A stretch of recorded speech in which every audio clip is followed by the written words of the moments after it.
Gay sailors aboard Royal Navy vessels. The tragic fate.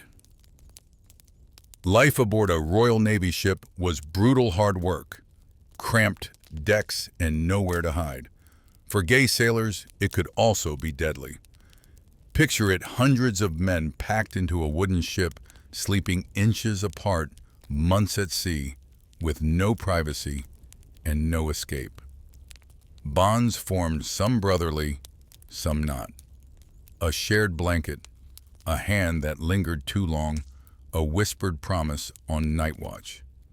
But the same closeness that built loyalty could also destroy lives. If caught, punishment meant flogging, prison, or the noose. And yet, it kept happening quietly, carefully, dangerously.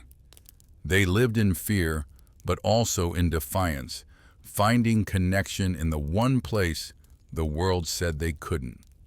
We'll follow their story letters, trials, and the silences left behind to see what it meant to love on His Majesty's ships.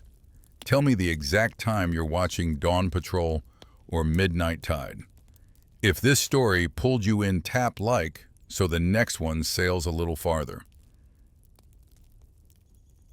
You don't join the Royal Navy. The Royal Navy joins you. It happens the way storms happen suddenly without asking permission. One moment you're walking along the docks of Portsmouth, maybe humming, maybe dreaming about a meal that isn't half-rotten fish. The next, a rough hand grips your shoulder, and before you can shout, you're pressed into service for king and country. That's what they call it, press ganging, a polite word for legal kidnapping. You wake up below deck in a space that smells of sweat, tar, and the ghosts of 10,000 unwashed men. The air is thick enough to chew. Someone's snoring beside you. Someone else coughs into the dark. The hammock creaks as the ship sways, and you realize with a dull panic that the land is gone. You're part of His Majesty's floating world now, whether you like it or not. You pull yourself upright and bang your head on the low ceiling, your first lesson in ship life. Everything here is either too low, too loud, or too wet. The beams drip constantly, not from leaks, but from condensation. The sea breathes through the wood itself. You can taste salt in the air, in the bread, even in your dreams. The bosun appears a man carved from rope and rum. He shouts before he speaks, though no one knows why. On your feet, lads. The captain don't pay for sleep. The joke is cruel because no one here is paid properly anyway. You stumble to your station, a blur of ropes, pulleys, and commands that make no sense yet. Every part of the ship has a name, and you'll learn them all or die trying. You spend the first days in a daze of exhaustion, hauling lines, scrubbing decks, and trying not to vomit into the wind. The veterans laugh when you do. Give it a week, one says, and you'll stop caring whether you live or drown. He's not wrong. The rhythm of the sea grinds everything down, the fear, the anger, even the memory of solid ground. At night, you collapse into your hammock, your body aching from muscles you didn't know existed. The space between the rows is so narrow that when you swing, you bump knees with the man beside you. At first it feels suffocating, too close, too human, but after a while it becomes something else. Familiar, warm. The sea strips away privacy, and what's left are small, strange comforts, shared bread, shared curses, shared silence. You hear whispers in the dark about sailors who went missing, about punishments that make men disappear without a trace. The Navy's discipline is legendary, its mercy non-existent. The articles of war hang like a ghost above every bunk. You don't know all the rules yet, but you know one of them: certain kinds of closeness are forbidden. Unnatural acts, they call them. The penalty, death. Still, the sea is a strange confessional. It squeezes secrets out of people. In the press of bodies and the monotony of months' friendships, form, then deepen, then blur into something unspoken. You notice the glances that last a second too long, the touches disguised as accidents, the quiet laughter when the lanterns are dimmed. Nobody says the word, but everyone knows. On calm nights, when the ship glides smooth as glass, you climb to the deck for a breath of air. The sky is endless, the stars scattered like spilled sugar. You lean on the railing, and beside you stands another sailor, Tom, the one with the crooked smile and the scar on his jaw. He doesn't speak, and neither do you. You just stand there, two shadows sharing the wind. For a moment, the sea feels almost kind. You wonder if anyone on land could ever understand this world, how it smells, how it sounds, how it makes you forget who you were. Maybe it's better they don't. The Navy doesn't just take your body, it takes your name, your warmth, your right to softness. It replaces them with duty discipline and the endless blue horizon. When dawn comes, the bosun's whistle pierces the silence. The ship groans awake, ropes tightening sails, unfurling like wings. You haul, scrub, climb, and curse until the sun burns the fog away. The day stretches on one command after another, and somewhere deep down you realize there's no going back. For now, you keep your head down, your voice low, and your heart quieter still. You've survived your first week at sea. That's more than some can say. And if you've already started to feel something dangerous, something forbidden, well, that's your secret to keep. The ocean keeps many. The days blur together until you stop counting. The ship becomes a moving village floating between one storm and the next. Everything smells of salt smoke and bodies. Everything feels damp, even your soul. You learn quickly that privacy doesn't exist. Here, only corners of quiet where no one is looking too hard. Below decks, the air is thick enough to drink. Hammocks sway in tight rows like cocoons, each one holding a man who dreams of shore leave, or death, whichever comes first. You find comfort in the small rituals that make the chaos bearable, tying your knots just so, patching your shirt by the same lantern each night, memorizing the rhythm of the sea so you can predict her moods. And then there's Tom. He works beside you most days, tall, wiry, with eyes that seem to see farther than anyone else's. He swears he once sailed on Nelson's flagship, though you're pretty sure that's a lie told for pride, not deceit. Everyone lies at sea. It's the only freedom left. One night after hours on watch, you both duck below deck, soaked to the bone. The rain hasn't stopped in days. The captain's in a foul mood, the cooks run out of fresh meat, and half the crew's coughing like they've swallowed the ocean. You find yourselves sharing a patch of dry floor behind the powder barrels, trading jokes too small to matter. Tom grins through the dim light. Do you ever think we'll see land again? You shrug. If we do, I'll kiss the ground till someone stops me. He laughs low and rough. That's dangerous talk. The Navy'll find a rule against it. You laugh too, though something in his tone lingers. That's how it happens out here, not like lightning, but like a tide, slow creeping, inevitable. Two men, worn down by salt and silence, finding a kind of warmth the regulations forgot to mention. Up on deck, the officers shout orders, their voices sharp as steel. Below, the sailors murmur, laugh, sing small rebellions in the dark. You learn that the lower decks are a world apart. The officers live by law, the sailors live by need. and sometimes need wins. In the tight corridors of the ship, you brush past each other more often than you should. Shoulders bump, hands linger. You tell yourself it's the movement of the sea, but the lie barely holds. There's a rhythm to these accidental touches, a secret conversation that no one else can hear. You begin to notice others, two quiet pairs, who disappear into shadowed corners when the lanterns are out. A knowing glance exchanged when the watch turns away. In a place this small, everything forbidden finds a way to bloom. Not openly, never safely, but persistently, like weeds between cobblestones. The chaplain preaches on Sundays about purity, virtue, obedience.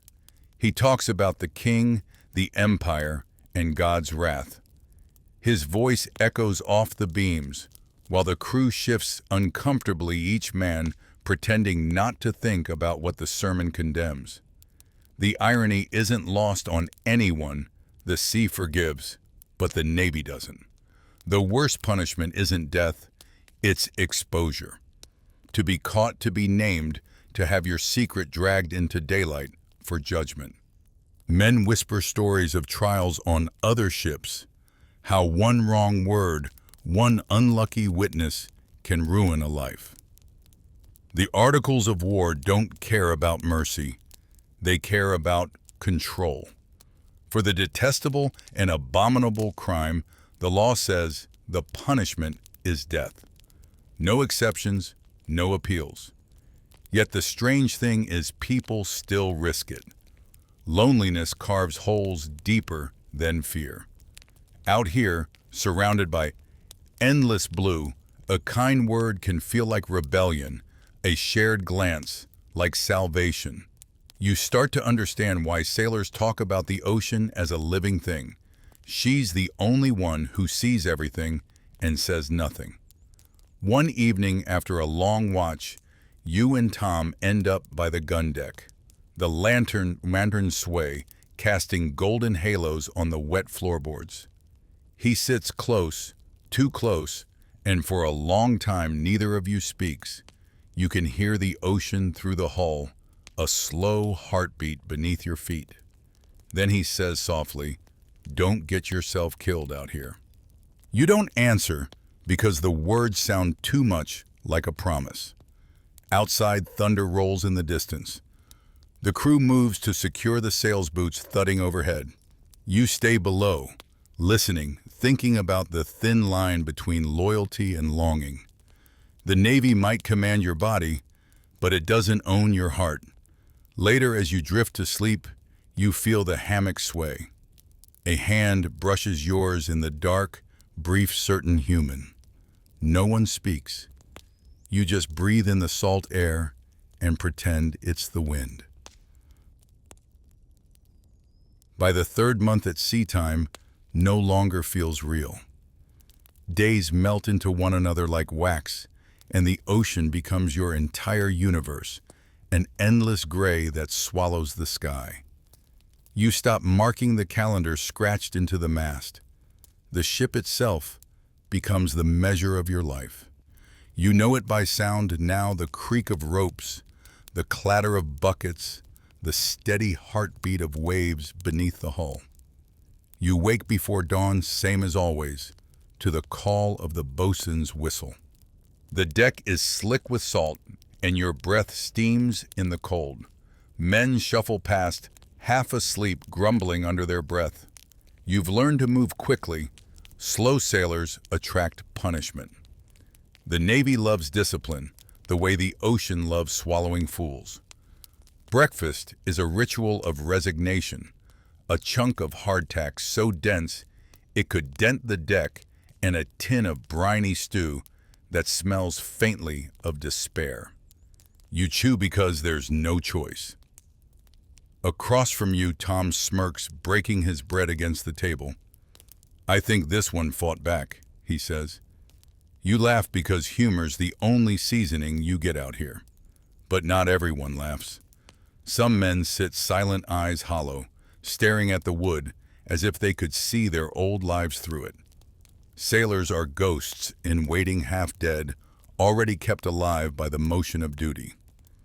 It's strange how quickly you adapt to that thought, how normal it starts to feel. When you're assigned topside, the sun burns through the mist, blinding at first. The sails billow, the ropes hum, and the gulls scream overhead like they're laughing at you. You climb, hands blistered, body trembling, until you reach the crow's nest. From up here, the ship looks almost peaceful, like a toy bobbing on a painted sea. It's a lie, of course, but sometimes lies are easier to live with. You spot Tom again later, repairing a length of rigging. His sleeves are rolled to the elbow, his forearms darkened by sun and grime. He catches your eye, grins for just a second, then goes back to work. It's nothing, and yet it's everything. You look away too quickly, praying the officers didn't notice. They see everything when it suits them and nothing when it doesn't. The ship's first lieutenant is a man named Hardwick, a name that suits him too well. He walks the deck like a hunting dog, sniffing out defiance. You've seen what happens when he finds it. The cat-o'-nine-tails leaves marks that never fade. Once, he had a man flogged for insolence. The man's crime, smiling while he worked. After that, everyone learned to keep their heads down. Hardwick doesn't like laughter. He doesn't like silence either. Mostly, he doesn't like people. There's something about him that makes you tighten your shoulders when he passes. And lately, you've noticed the way his gaze lingers too long on certain men, Tom included. It's not curiosity, it's suspicion. That night after watch, you find Tom sitting alone by the galley fire. He's quiet, turning a coin over and over in his hands. You sit beside him, the fire painting both your faces in shades of amber. He's watching us, Tom says, finally, voice low. Hardwick. He's waiting for something. You nod. Then we give him nothing. He laughs softly, but there's no humor in it. You ever notice he says that the men who shout the loudest about sin are the ones who can't stop staring? You don't answer. The fire pops, and for a moment the sound fills the silence between you. You think about all the laws, all the sermons, all the words written by men who'll never understand what it's like to live this close to death, this far from forgiveness. Above deck, the wind howls like an animal. The ship rolls hard to port, throwing embers into the air. You grab the table, steadying yourself. Somewhere below, a barrel crashes loose, rolling across the floor. Chaos is normal here. Peace is the real danger, because peace gives you time to think. When dawn comes, the storm is gone, but the tension remains. Hardwick makes his rounds, eyes sharp as bayonets. He stops near your post, too close for comfort. Keep your hands busy. Sailor, he says, voice oily. Idle hands find trouble. You nod, jaw tight, and force yourself to meet his stare. He smiles faintly, then moves on. The air feels heavier after he's gone. Later, as the sun sets, the crew gathers to mend sails, torn in the storm. You and Tom work side by side again, neither speaking much. Every so often, your hands brush accidentally, deliberately. It's hard to tell anymore. You feel the warmth linger, even as the wind bites cold. That night, when you lie in your hammock, you can't sleep. The ship creaks like it's whispering secrets. You think about Hardwick, about Tom, about the line you're both walking so thin, it might snap with one wrong word. You stare into the dark and wonder which will come first, a safe harbor or the gallows. They say the ocean keeps no secrets, but that's a lie sailors tell to feel less haunted. The truth is, the sea hides everything. Broken ships, unspoken words, and the kind of love that can't be written in any captain's log. And aboard this ship, the deeper you sail, the more those secrets begin to pull at you like the tide in itself. Weeks pass. The voyage stretches on endless as punishment. The wind shifts south, the food spoils faster, and tempers burn short. Men fight over water rations, over insults, over nothing at all. The bosun beats one sailor for stealing an extra biscuit. Another is caught asleep on watch and lashed without ceremony. Everyone pretends it doesn't bother them, but everyone flinches when the whip cracks. Tom takes the lash once too. Not for disobedience, not for drunkenness, but for speaking out of turn. Hardwick made sure of it. You were there ordered to watch because the Navy believes discipline is best learned by witness. You remember how the rope bit into his back, how the blood bloomed dark against the gray wood. You remember wanting to look away, but not daring to. When it's over, Tom stands teeth clenched, refusing to cry. That's how you know he's still fighting. Later, when night falls and the deck empties, you sneak him a scrap of cloth to bandage the wounds. He doesn't say thank you, but he doesn't need to. The silence between you says more than any prayer. Somewhere above the waves slap against the hull, steady as breath. You listen to them and think about how strange it is that life can still feel beautiful here. The ship, the storms, the punishment, all of it fades when the stars appear. The night sky is the only freedom the Navy can't confiscate. Days later, the ship docks briefly in Lisbon. Shore leave is granted to a handful of officers, never the crew. You watch the harbor from the deck, smelling the city. You can't touch bread smoke oranges and women's laughter echoing across the water. The officers disappear into taverns while sailors stare like starving men at a feast. For the rest of you, it's another day in chains. Hardwick's eyes are everywhere. He walks the deck slowly, his boots thudding in rhythm with the creak of the masts. Every laugh, every whisper, every sideways glance becomes a risk. You start to feel the paranoia of it, how suspicion spreads like mildew. The crew begins watching one another, half out of fear, half out of hope. It won't be them next. One night, Tom finds you by the bow. He's pale, still healing his shirt, stiff with dried salt. "They're talking," he says quietly. Hardwick thinks he's found something.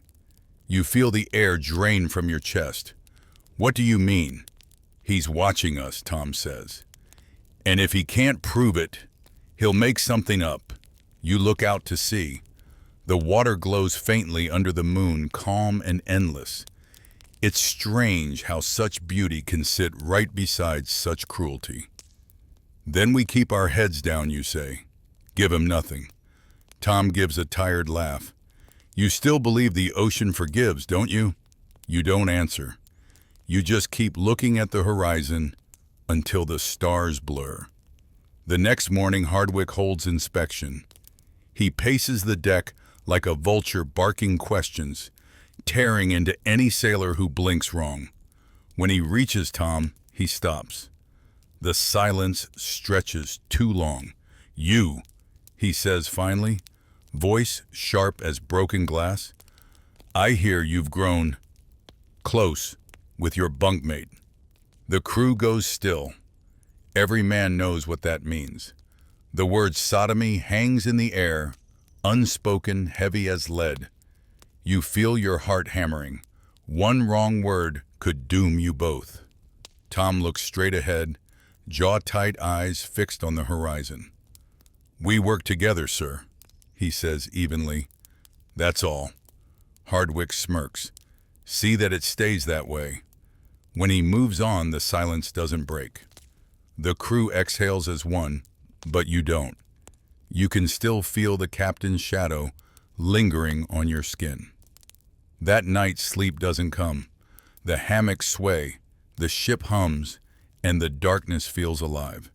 You hear whispers quiet, cautious, of men caught before, of trials held on deck, of sentences carried out before dawn. No one speaks their names anymore, as if forgetting them could erase the fear.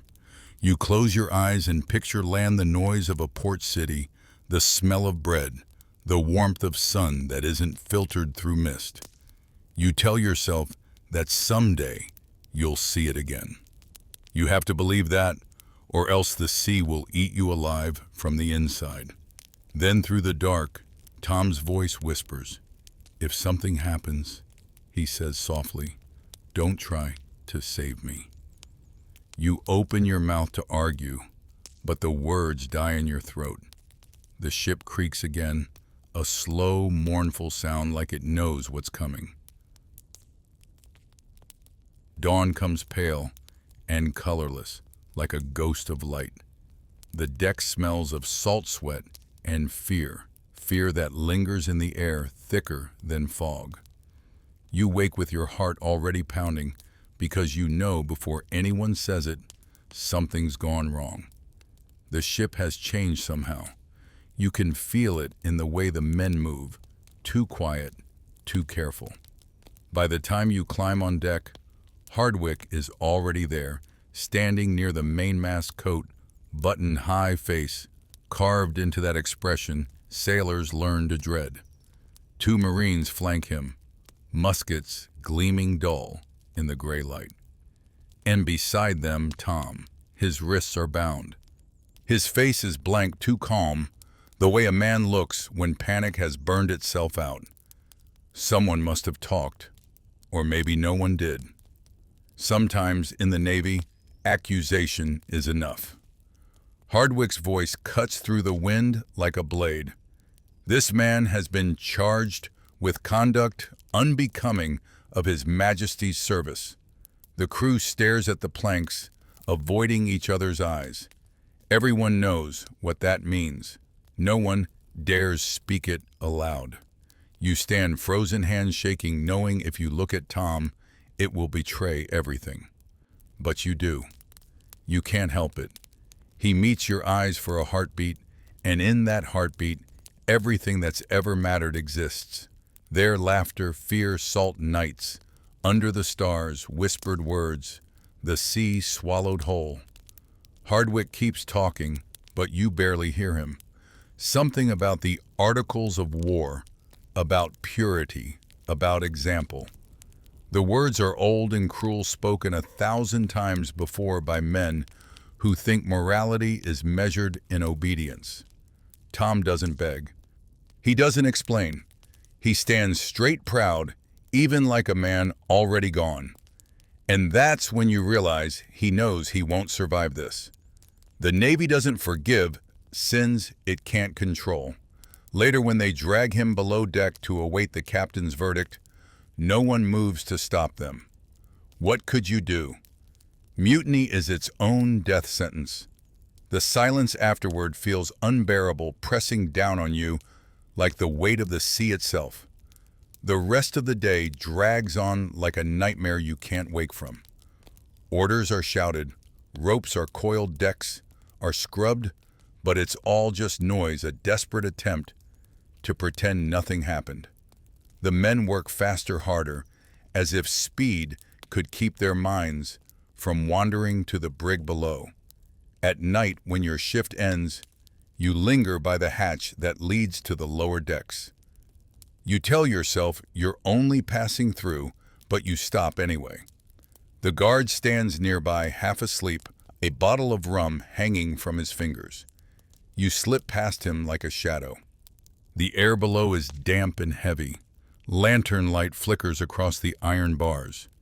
You find Tom sitting against the wall, hands still bound, head tilted back like he's listening to something far away. He opens his eyes when he hears you. "You shouldn't be here," he whispers. "I had to," you say. For a while, neither of you speak. You just listen to the creak of the hull and the quiet rhythm of waves beyond it. The ship feels alive around you, watching, waiting. Finally, Tom says, "Don't let them break you. Promise me that." You try to laugh, but it comes out as a choke. "You're giving speeches now." He smiles faintly. "Someone has to." You sit there until the guard stirs, until footsteps sound above, until you can't stay another second. Before you go, Tom says one last thing, soft almost to himself. "The sea keeps everything you know. Maybe she'll remember us better than they will." The next morning you wake to shouting. The crew's assembled on deck, faces pale, eyes down. The captain stands beside Hardwick, reading from a scroll. You don't need to hear the words. You already know them. The sentence is death public efficient, meant to restore order. The ship's bell tolls once. The sound echoes across the open water, long and hollow. You can't watch. You try, but your body refuses. The wind carries the noise away, the commands, the boots, the silence that follows. You keep your eyes fixed on the horizon until they blur. When it's over, no one speaks. The deck is scrubbed clean before noon, as if that could erase what happened. The officers eat in silence. The men move like ghosts. Hardwick walks past you once, expression unreadable. He pauses just long enough to say, "Discipline restored." That night the sea is calm. The stars glimmer above, distant and cold. You lie in your hammock and think of Tom's voice, low and steady, saying that the sea remembers. You wonder if that's true. You wonder if someday, when no one's left to write the laws or swing the ropes, the ocean will whisper his name again. By the next week, the air aboard the ship feels heavier, like the sea itself has turned against you. The men speak in lower tones. Laughter fades sooner, and the rhythm of daily life slows to something brittle and uneasy. Even the gulls circling above the mast seem to cry less. It's as though everyone can sense the storm that isn't in the clouds, but in the hearts of men. You start to notice how suspicion spreads faster than disease. Two sailors who once shared their rum now barely make eye contact. Small groups form in the shadows, whispering between swabs of deck. Someone's always watching. The Royal Navy doesn't need written laws to make people afraid. Rumor alone is enough to ruin lives. Then one night Hardwick makes his move. It starts with a shout, a crash of boots on the lower deck. Lanterns flare, shadows twist, and before you can even sit up in your hammock, the Marines are there. They drag Tom out first. His shirt's half-buttoned, his face pale but steady. One of the officers mutters a word you can't quite hear, though you know exactly what it is. You try to stand, but a musket butt slams you back against the bulkhead. "Stay down," someone growls. "You'll get your turn." Your turn. The phrase echoes cold and final. By morning, the whole ship knows. The charges unspeakable, unforgivable, are written into the log. There will be a hearing, of course. The Navy loves its rituals. It gives cruelty the smell of order. When the trial begins, it's not justice, it's theater. The captain sits like a carved idol at the head of the table. Hardwick stands to the side, eyes shining with satisfaction. A scribe scratches down every word, ensuring history will remember the version the Navy once told. Tom is brought forward, wrists bound. The accusations are read aloud, words so cold, so clinical, they barely sound human. The witnesses are crewmen. You've shared meals with men who once laughed beside you.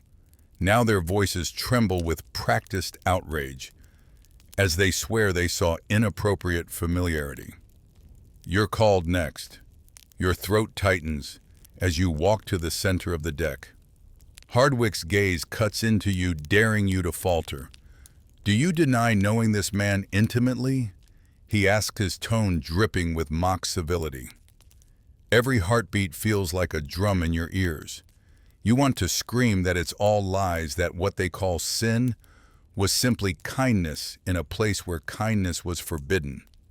But you've seen what happens to men who tell the truth here, so you say nothing. Silence is your defense, your confession, your last act of loyalty. Tom watches you, and for a fleeting second you see something like gratitude in his eyes. Not for saving him, you both know that's impossible, but for not giving Hardwick the satisfaction. The verdict comes swiftly. Guilty. It always does. Tom is sentenced to flogging, then confinement below deck until the next port. You're spared the lash, perhaps because they think you'll learn better by watching. It's mercy, they say. It doesn't feel like mercy. The punishment is carried out at sunset. The crew gathers, forced to witness the spectacle. The air smells of tar and salt, but beneath it, something metallic, blood and fear. Tom's back is stripped bare. The first strike lands and the sound slices through the air like thunder. You count because not counting would make it worse. 20, 30, 40, each one slower than the last. When it's over, he's barely conscious. They drag him below deck and you can't follow. The rules forbid it. You're sent to scrub the planks clean instead. The stain never really fades, though. You see it every time you close your eyes. Days pass in a kind of silence that has weight. Hardwick struts about, self-satisfied, as though he's purified the ship. The captain praises his vigilance. The crew avoids your gaze. To them, you're both ghosts, now men whose names will be spoken only in whispers. When the weather turns foul, you're almost relieved. The sea doesn't judge. The waves don't whisper. You throw yourself into the work-hauling ropes, mending sails, anything to keep from thinking. Then one night, when the storm hits hardest, you sneak down to the hold. The air is thick with rot and salt. You find Tom half conscious, his body weak, but his spirit somehow still unbroken. He opens his eyes, manages a faint smile. Still alive, you whisper. For now, he says, voice hoarse. The sea's not done with me yet. You sit with him a while, the storm roaring above the ship, shuddering like a living thing. You talk about nothing and everything.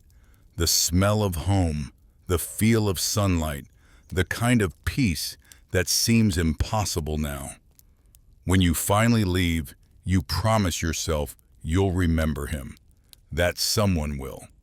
Because if the Navy erases his name, at least the ocean will keep it. Above deck, lightning splits the sky. You close your eyes and let the rain wash the salt from your face, not sure whether it's from the storm or your own grief.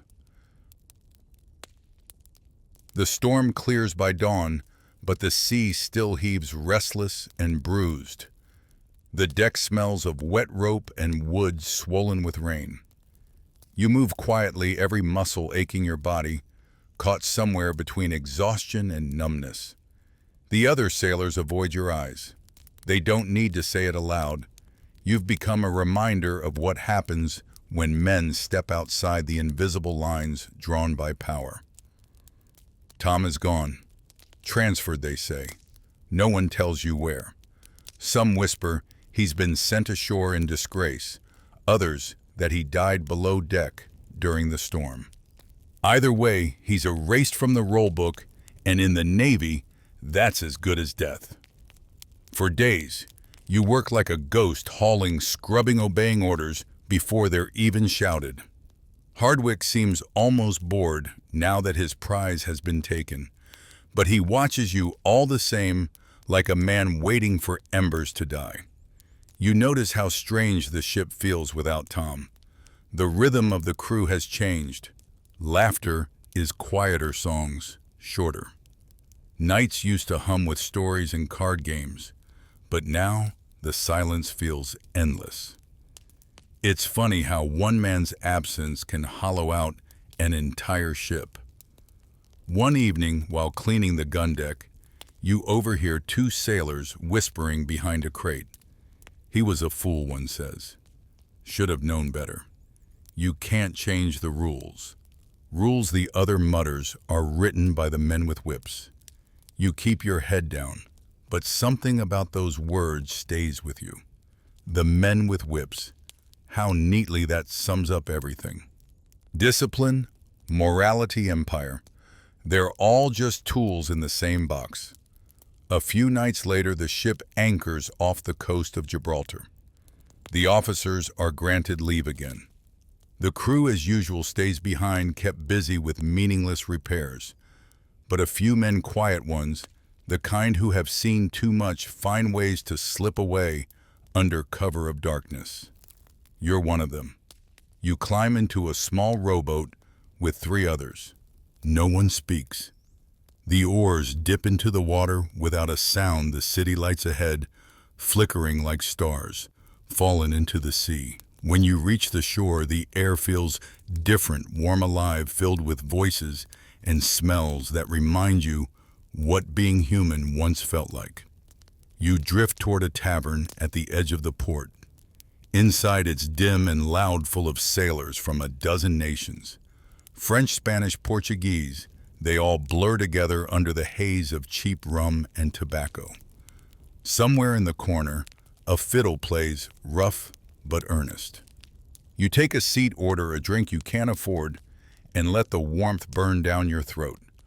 For the first time in months, you breathe without flinching. Then you see him. Not Tom, but a man who moves like him. He's laughing with someone. His eyes alive, his gestures familiar. The resemblance stings. For a moment you forget to breathe. You realize it isn't Tom. Of course it can't be. But for that heartbeat of recognition, you feel something dangerous, hope. The man catches your gaze. There's no suspicion, no fear, just a quiet understanding. Sailors know each other's ghosts, even if they never speak them aloud. He nods once, an acknowledgement between exiles, then turns back to his table. You leave before dawn, slipping back aboard, unnoticed. The sea air is cold and the horizon glows faintly with morning light. You wonder how many others live this way, half hidden, half alive, their stories whispered in port taverns and forgotten by sunrise. Hardwick notices something different about you when you return. You look rested, he says with mock politeness. Did you find your faith again? You smile faintly. A dangerous thing to do. Something like that, sir. For once, he doesn't press. Maybe he sees something in your eyes that tells him he's already lost. Because fear is the only weapon he's ever had. And now it no longer works on you. The days grow warmer. The ship sails north again, bound for England. The voyage home should feel like relief, but it doesn't. You know that for men like you, there is no home, only different kinds of exile. Still, the sea looks softer now. Maybe it's the light, or maybe it's you. The waves no longer feel like a cage. They feel like a witness, silent, vast, eternal. You think of Tom wherever he is, and you hope he's found a sky that isn't policed by uniforms and orders. The ship crests a long rolling wave. Spray hits your face sharp and cool. You breathe in deep and feel the salt on your tongue. For the first time in a long while, you let yourself believe that surviving might be its own kind of rebellion. The sea forgets quickly, but sailors don't. You carry ghosts the way others carry medals, hidden heavy and close to the heart. Months later, long after the voyage has ended and the ship is moored for repair, Tom's name still lingers in your thoughts. It comes to you in the sound of rope tightening, in the smell of tar, in the rhythm of waves against the hull.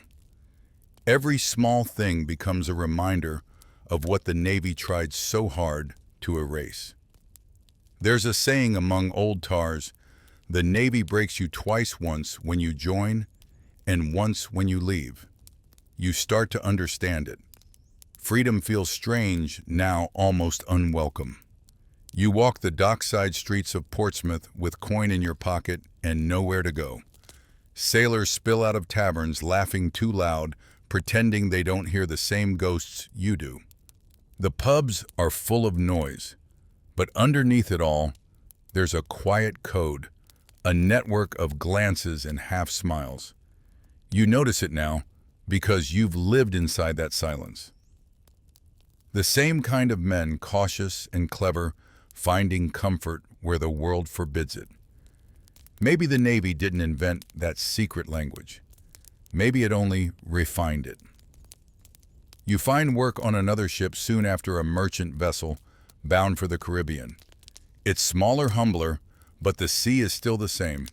You take your place among a new crewmen, rougher, freer, with their tongues but not cruel, like Hardwick's lot.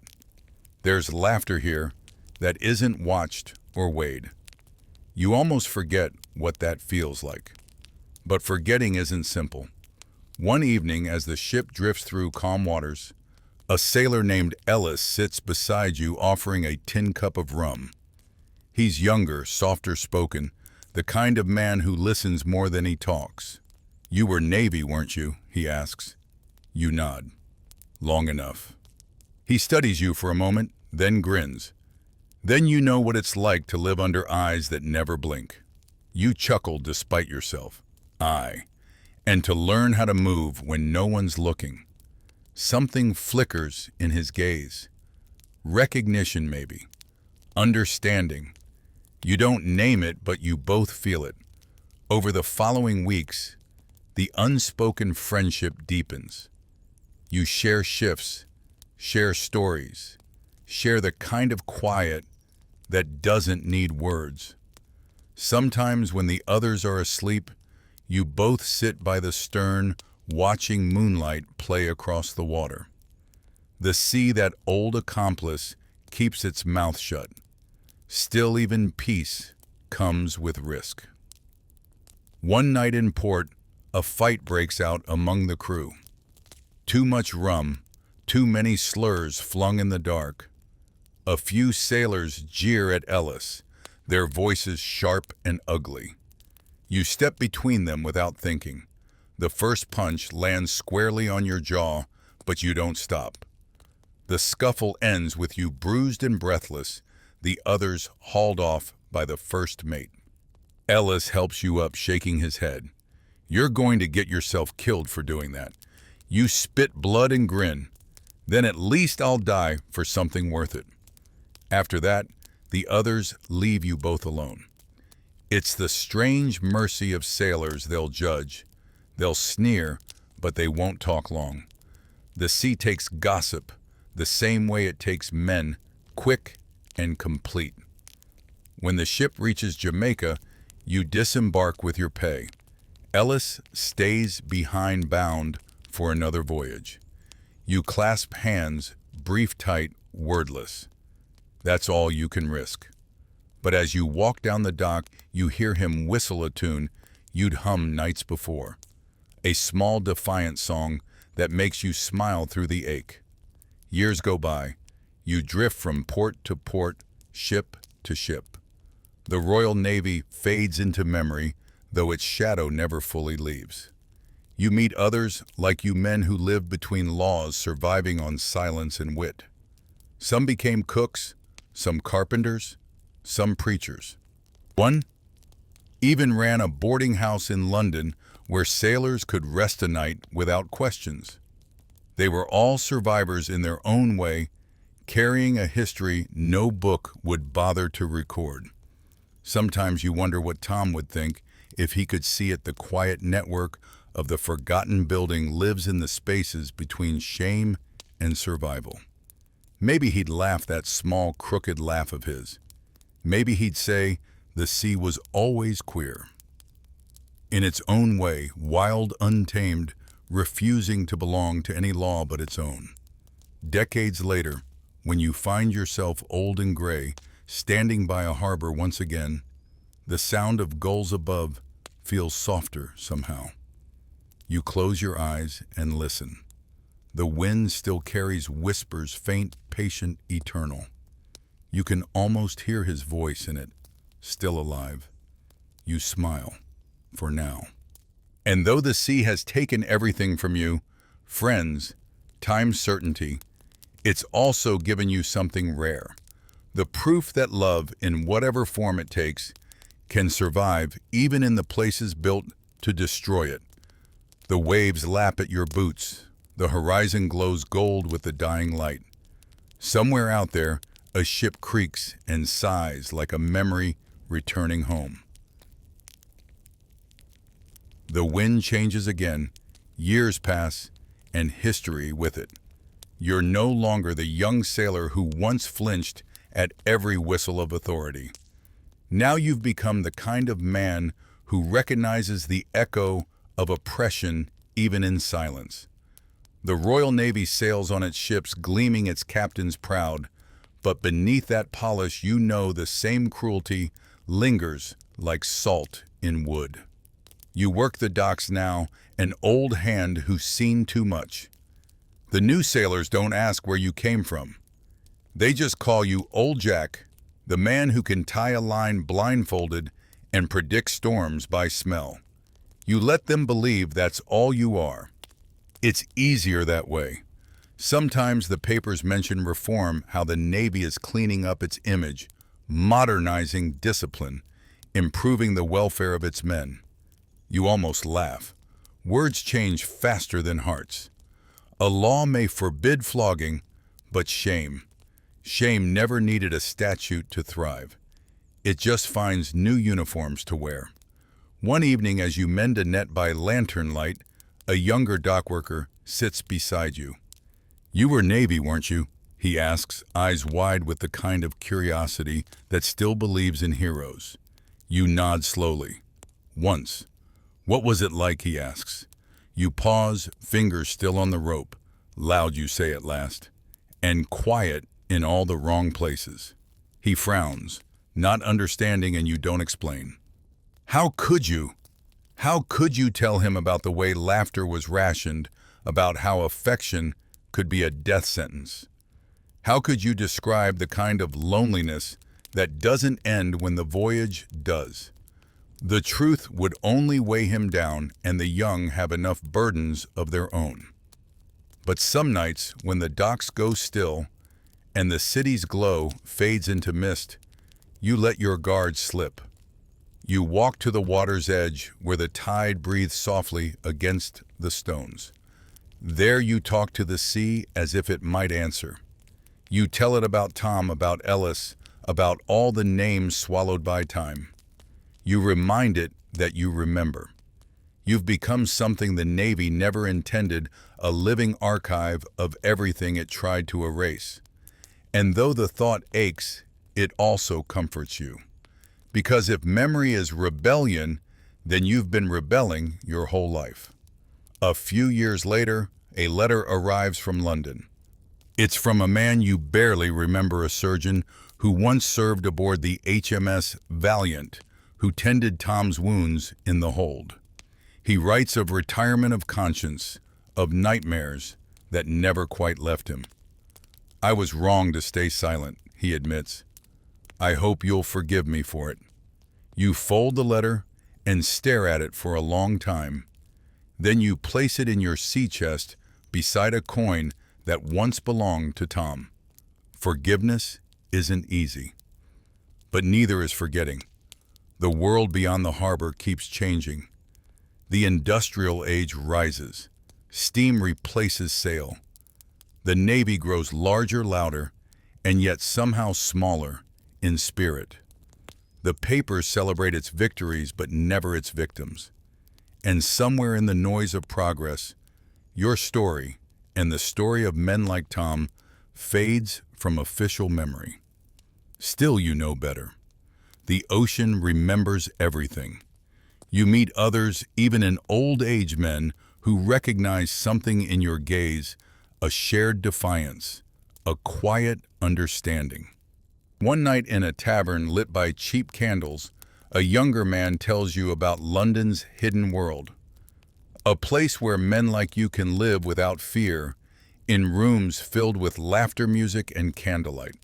He calls it Molly houses. You laugh softly. So the world found a way after all. He smiles. It always does. The thought lingers with you for days. You picture those rooms warm, alive, defiant in their joy. You imagine what it might have meant for Tom, for Ellis, for all those who never lived to see such places. Perhaps they'd still be there in spirit, watching from the corners, finally unafraid. When the seasons turn again, your body begins to slow. You move like the tides now, steadily, but with the weight of years. Yet some habits never fade. You still walk the docks at dawn, still listen for the faint hum of the wind through the rigging. And sometimes, when the air is just right, you swear you hear laughter carried on the breeze. Not cruel, not mocking, real laughter. The kind that once got men killed. You smile at the thought, because maybe, just maybe, that laughter is proof that the world does change, if not for you, then for those who come next. You sit by the harbor as the sky lightens from black to gray, watching the waves slap gently against the stones. You close your eyes and hear Tom's voice again, as clear as the day you met him. You still believe the ocean forgives, don't you? This time you answer out loud. You whisper, I think it does now. The last years of your life unfold like the slow fade of a storm. The sea still calls to you, but not with the same urgency. It's more of a hum now, a familiar lullaby that waits in the distance. You no longer sail yet. You never quite leave the water. Every morning you walk to the docks, cane tapping against the stones, the air thick with salt and memory. You've become a relic in a world that pretends to be new. Steamships now dominate the harbor iron beasts, coughing smoke, their engines drowning out the song of the waves. The young sailors who work them barely know the sound of wind in canvas or the sting of salt spray. You don't envy them. Machines don't have hearts. And you've learned that even hardship can be holy when it's shared between men. One afternoon you meet a young man sketching ships on the pier. His clothes are finer than yours, his hands uncalloused, but his eyes are curious. You were Navy, weren't you? He asks. I can tell by the way you stand. You smile. Once upon a time. He asks questions, endless ones about storms, battles, distant lands. You answer most, sidestep a few. When he finally asks, were the stories true? About what sailors did among themselves, out there you pause. The boy's face is open, not mocking, just searching. You could lie. You could tell him what the world still wants to believe, that sailors were only steel and discipline, that emotion had no place at sea. But you've hidden the truth long enough. Yes, you say finally, some of it was true. We cared for each other. That's how we survived. He nods slowly, pencil still in hand, sketching as if your words belonged to history itself. And was it wrong, he asks, almost whispering. You chuckle softly, looking out at the gray water. The sea never thought so. That night, you dream of ships again. Not the old wooden coffin of the Navy, but something brighter sails full of wind, the deck alive with laughter. You dream of Tom standing at the bow, sun on his face, eyes free of fear. He doesn't speak, but he doesn't need to. You both know that this time no one's watching. When you wake, the world is soft with dawn. You shuffle to the window of your small room overlooking the harbor. The sea looks the same as it always has, endless, patient, unchanged. You can't tell if that's comforting or cruel. Word spreads that Parliament has repealed another old law, one of those used to destroy men like Tom. The newspapers call it progress. You call it late. Still, it brings a strange calm, as if the world has finally begun to make room for ghosts. A few weeks later, you fall ill. Nothing dramatic, just the kind of sickness that seeps in with age. The doctor, a kind-eyed woman, tells you to rest. You laugh and tell her that sailors don't rest. They drift. She smiles politely, not understanding the joke. Lying in bed, you can hear the gulls outside. Their cries are the same as they were 50 years ago. You close your eyes and imagine the creak of ropes, the slap of water against hull, the low murmur of men below deck. You can almost feel the ship moving again, as if time itself has returned to carry you home. One evening, the young artist visits you. He brings a sketch, your face lined but steady, gazing toward the sea. Behind you, he's drawn another figure, a man standing on deck, head turned toward the horizon. "I thought he belonged there," the boy says shyly. You stare at the drawing for a long time. The second man's features aren't clear, but you know them by heart. You thank him quietly and place the sketch beside your bed. That night, you dream one final time. The ocean is calm silver under a wide moon. You stand at the rail wind in your hair, and beside you, Tom, whole and smiling. There's no uniform, no fear, no judgment, just two men standing at the edge of the world, breathing together. The ship moves forward, not away, not toward, just onward. The stars above glimmer like lanterns, and the sea below hums like forgiveness. When the dawn comes for you, it's gentle. The doctor finds you still the faintest smile on your face, the drawing by your side. She doesn't understand why you look so peaceful. How could she? She's never sailed with ghosts. Out on the water, a gull circles once, twice, then disappears into the horizon.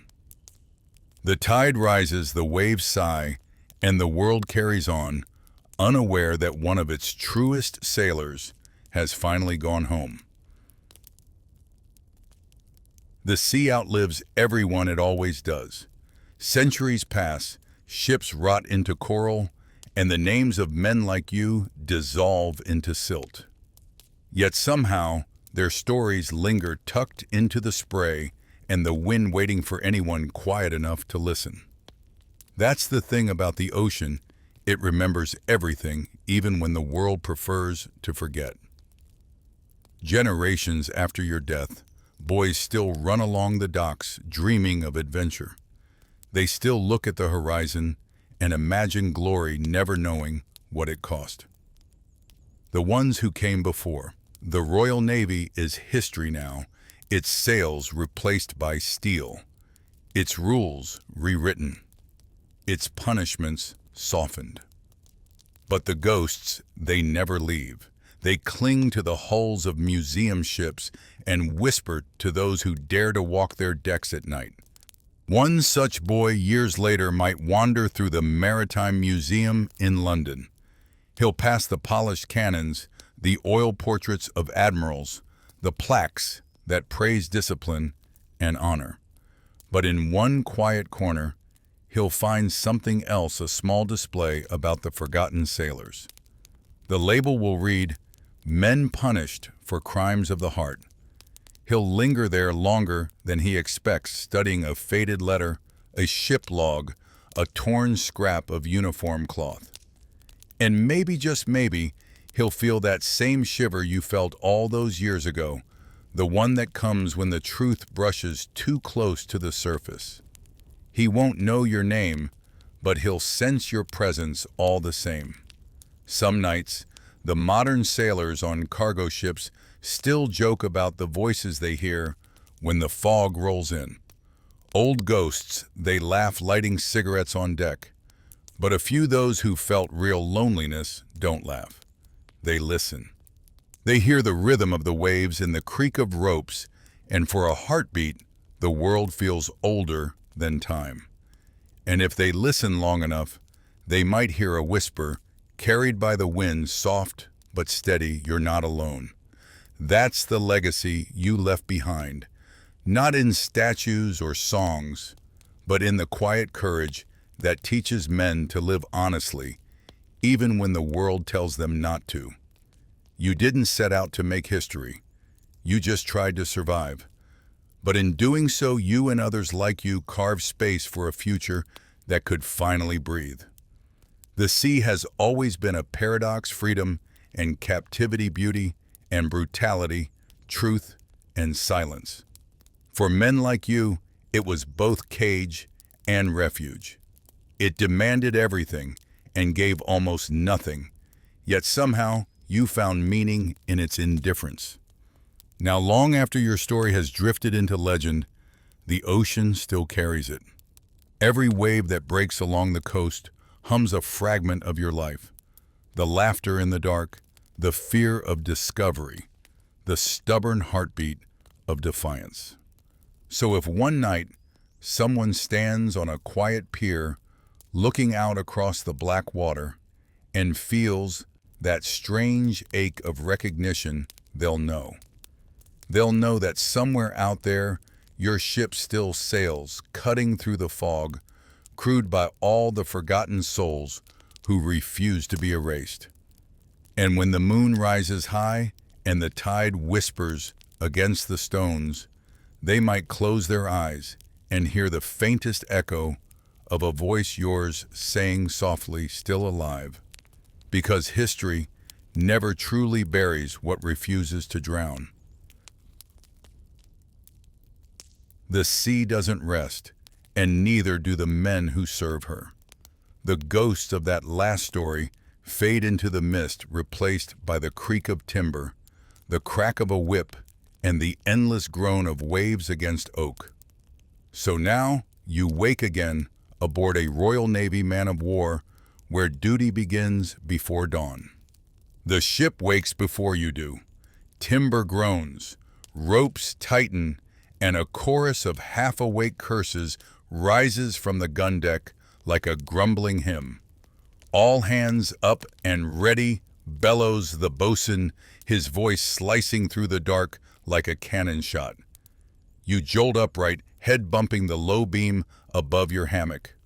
Welcome to dawn aboard His Majesty's man of war, a floating city powered by sweat, salt, and swearing. The air down here is thick enough to chew, a stew of tar mildew and men. You push yourself out of the hammock, bare feet landing on the sticky planks below.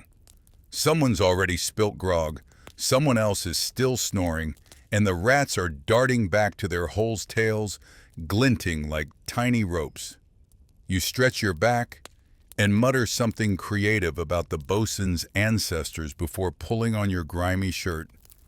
Morning begins with noise, always noise. Hatches bang open, buckets clatter, and men scramble like ants in a rainstorm.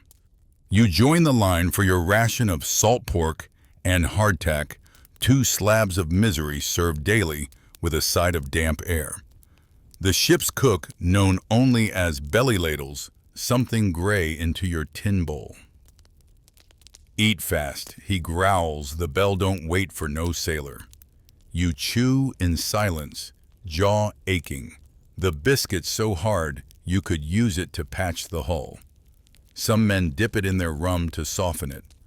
Others knock their teeth on it and curse King George himself.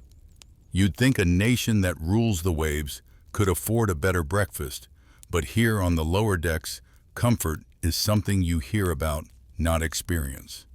The ship rocks gently under you, the slow rhythm of the sea reminding you where you are somewhere between England and everywhere else. Outside dawn creeps through the gun ports, turning the mist gold. You wipe your mouth and climb topside lungs, filling with the cold slap of salt air. Up here, the world opens wide. Sails stretched like wings ropes crisscross the sky, and gulls scream overhead. The sea glitters deceptively calm, but you know better. Beneath that surface lies a graveyard full of ships that thought the same. The deck is alive with motion men hauling, coiling, scrubbing, swearing. Everything has a rhythm. Even misery out here moves in time. You grab a swab and join the rest of the crew. The deck must be scrubbed every morning until it gleams like an officer's ego. Kneeling, you push the wet brush back and forth, your muscles already burning. The bosun stalks nearby, his cane tapping the planks. "Harder, you barnacle brains," he shouts. You think about throwing him overboard, but only for a second. The man could probably swim back just to flog you again. As you work, you catch sight of the officers on the quarterdeck. They stand tall in their pressed uniforms, eyes hidden under cocked hats, smelling faintly of soap and superiority. They talk of tides and tactics while you scrape barnacles. It's strange how the same ship can carry both empire and exhaustion. You wonder if they ever look down and see you, or if they just see the machine that moves them forward. When the bell rings, signaling change of watch, you lean against the rail and wipe your hands. Below, the ocean rolls endlessly vast and indifferent. You watch it for a moment, trying to remember what land looks like. Funny how quickly the sea erases things, faces towns, even your own reflection. Out here, you don't have a past. You're just part of the ship now, a cog in the great British war machine. The bosun's mate strides by, eyeing you. "Don't get dreamy," he says, voice dry as gunpowder. "Dreamers fall overboard." You grin weakly and nod. It's not the worst advice you've heard. Then the drums roll the signal for inspection. Every man stands to attention as the lieutenant walks the deck, eyes sharp as nails. He stops near you, frowns at your worn trousers, and mutters something about discipline. You hold your breath, praying he doesn't decide to make an example. After a long pause, he moves on. You exhale slowly, heart pounding. When he's gone, you lean back against the railing, letting the wind cool your sweat. Somewhere in the rigging, a young sailor sings, under his breath, an old folk tune about home and sweethearts, and everything this ship forgot to pack. You hum along quietly. It's still early, and you already feel like you've lived a day. The work never ends. The sea doesn't care if you're tired. But standing there, with the sunlight breaking through the clouds and the ship cutting clean through the waves, you can't help but feel something close to pride. You're part of something vast, terrifying, and strangely beautiful, a machine of woodwind and willpower that keeps the empire alive. And though your back aches and your hands sting with salt, you know this: no matter how brutal life aboard gets, the ocean always finds a way to remind you that you're still alive. By mid-morning, the ship smells of sweat smoke and boiled coffee, the perfume of a floating barracks. The bell tolls 8 times a sound that seems to shake the air itself. You've scrubbed the decks, mended the ropes, and now it's time for drills. Because in the Royal Navy, there's one sacred truth: peace is just the pause between battles. The order comes from the quarterdeck, clear for exercise. The words ripple through the ship like lightning through rigging. You grab your cap and run to your station on the gun deck, the air already thick with tension. The cannons sit silent in their ports, great iron beasts chained to the planks, each one as temperamental as the men who serve them. "Run out the guns," the lieutenant shouts. The crew springs into motion. You heave on the tackles with the rest muscles screaming, feet sliding on damp wood. The gun rolls forward with a deep groan, its muzzle thrust through the port, aimed at nothing but endless sea. Still, the act feels real enough, the ritual of readiness. You load powder wad shot, your hands moving from memory, no thought required. It's a dance you've practiced 100 times, but one mistake could still cost a limb. Powder burns fast and nerves faster. The air fills with the acrid scent of gunpowder, thick and sharp. The taste of war in its purest form. Fire. The deck erupts. The cannon leaps back, smoke flooding the air, ears ringing like church bells after a sermon. Even though it's only a drill, the sound still rattles your bones. You cough through the haze, half-blind, heart pounding. The officer paces between the guns, shouting over the noise. "Faster, lads. The French won't wait for your tea break. You reload. Fire again. Reload. Fire again." The rhythm becomes a kind of madness violence without target purpose, without pause. You lose track of time. It's only when the order comes to cease fire that you realize your arms are shaking. You lean against the gun carriage, breath-ragged eyes stinging.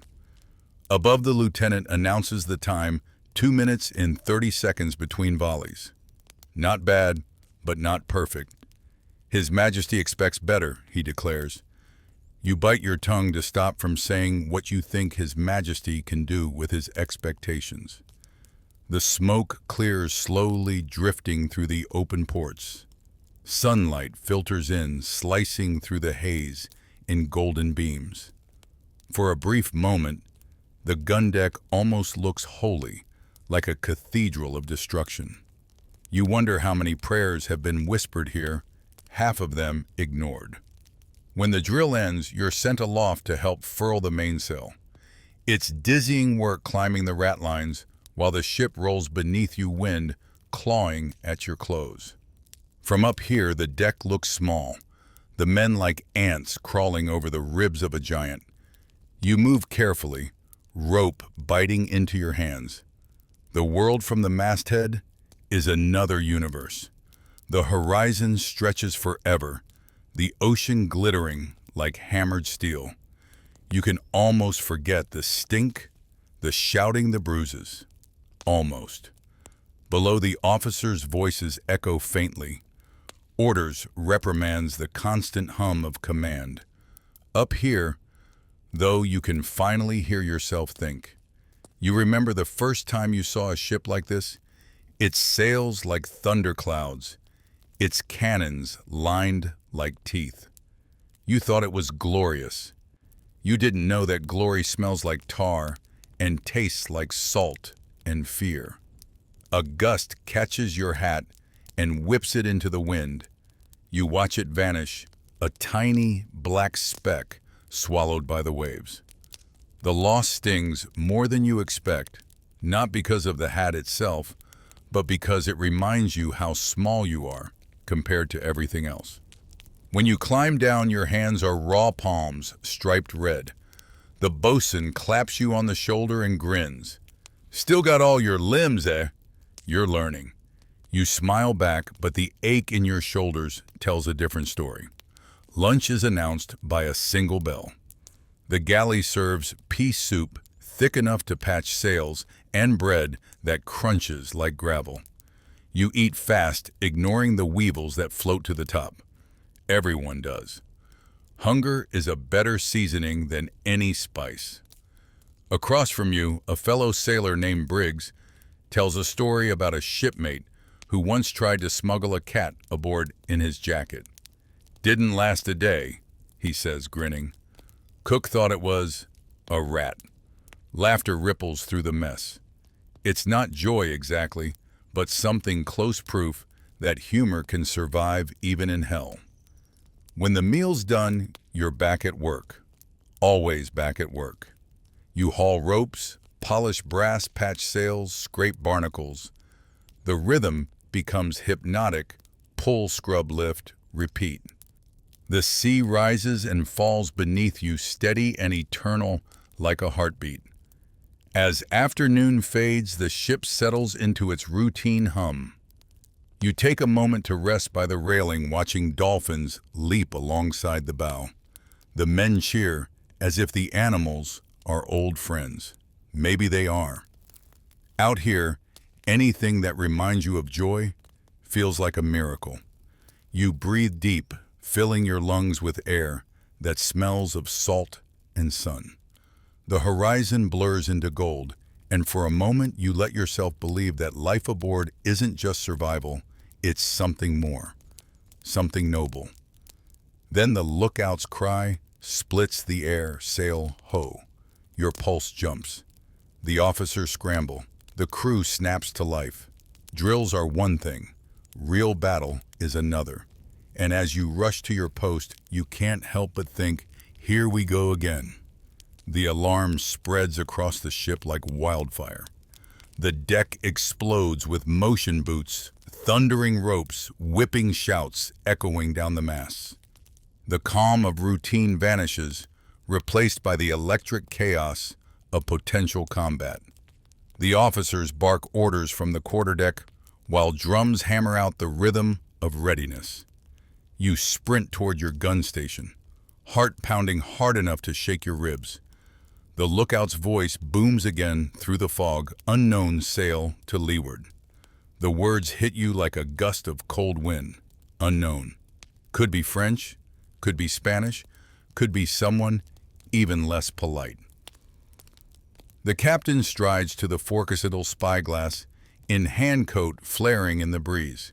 His face is carved from stone, but you can tell he's calculating every inch of what's ahead. Distance wind, odds fate. The word passes down the line, enemy ship confirmed. The energy shifts instantly. Fear and focus become indistinguishable. Everyone moves faster, sharper, like a single creature with 1,000 hands. You pull your gun crew into position, fingers trembling as you check the ropes, the tampion, the powder horn. It's all instinct now. You've done it 100 times in drills, but this is real. The bosun strides past, voice booming. Stand to your guns. Wait for the order. Men strip down to their waistcoats, sweating already, though the air is cold. The gun ports open with a groan, revealing the gray water beyond. You see her now, a frigate smaller than yours, but armed to the teeth, cutting through the waves like a predator. Her flag flutters red and white, bold as blood. The captain lowers his glass. Battle stations, he roars. Every heartbeat stretches. You hear the creak of the ship, the flap of sails, the hiss of wind. Then boom! A cannon fires from the enemy's bow. The shot screams past your starboard side, splintering wood. The sound is so loud, it feels like it's inside your bones. Return fire, the lieutenant yells. You move before you think. Powder wad shot ram. You yank the cord. Boom! The gun recoils violently, slamming back on its tackles. Smoke floods the deck, stinging your eyes. Men shout through the haze, voices hoarse and frantic. The air tastes of iron and salt and terror. More cannons thunder. You can't tell if the noise is yours or theirs. The deck shakes like a living thing underfoot. Chips of wood slice through the air, whistling like angry bees. Somewhere to your left, someone screams. You don't look. You can't. Reload. Fire. Reload. Fire again. The rhythm returns brutal and familiar. You stop being a man and become part of the machine, the weaponized heartbeat of the empire. Then comes the crash of splintering timber as a shot tears through the gun deck wall. A barrel of powder spills open, rolling across the planks. You grab it, shove it back before it ignites. The smell of sulfur burns your throat, but you keep moving. There's no time to breathe, no time to think. Only the next shot, the next order.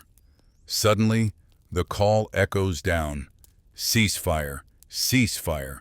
You stop, hands shaking, lungs heaving. The ship falls eerily quiet except for the creak of ropes and the hiss of water against the hull. Through the smoke, you can see the enemy frigate listing her mainmast, shattered, her sails burning. The cheers start low, uncertain, then rise into a roar. You don't cheer. You just lean on the cannon, trying to keep your legs from giving out. The air smells of victory and blood. The surgeon's mates rush below deck, carrying stretchers. You see flashes of red and white as they pass, hear muffled groans from the wounded. The ship moments ago, alive with fury, now feels like a church after a storm.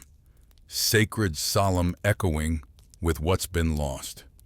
The captain walks past, face unreadable. He nods to you briefly. That's as close as praise gets out here. Good work, lads, he says, voice low.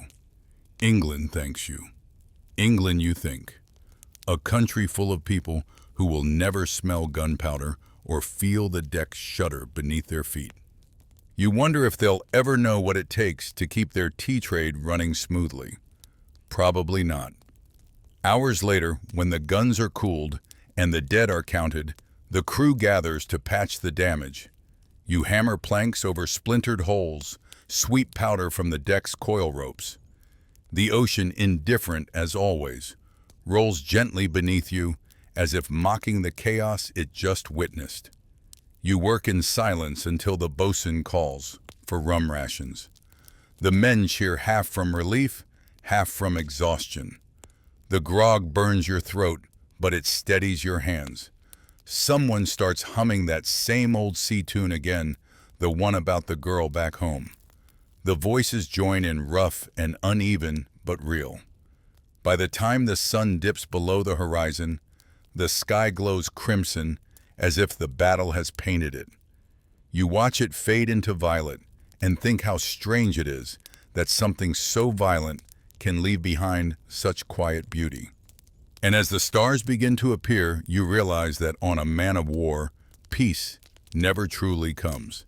It just borrows a few hours before the next cannon wakes it up again. You don't sleep much that night. No one does. The air still smells like burnt powder and hot iron, and every creak of the hull sounds like another cannon shot in your dreams. When dawn finally bleeds into the sky, pale and cold, you drag yourself from your hammock joints, stiff head pounding. And then you hear it, the boatswain's voice bellowing through the decks, hands to cleaning stations. Because that's the Navy's great joke, battle or no battle. The deck still needs scrubbing.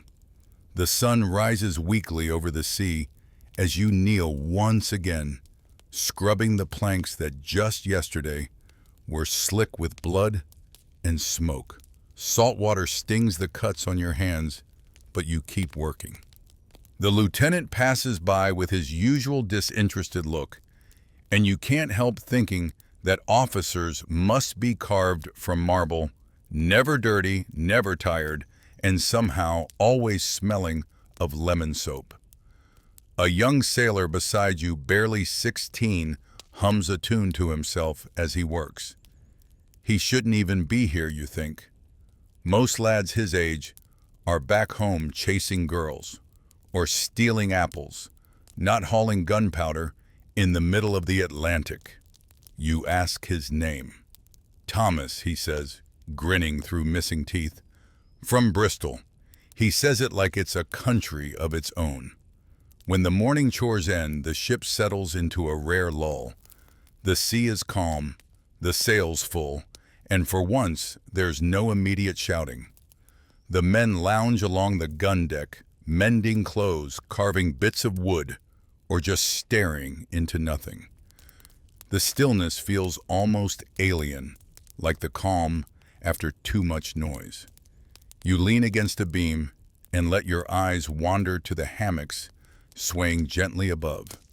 Peace aboard a warship is a strange thing. It never feels natural.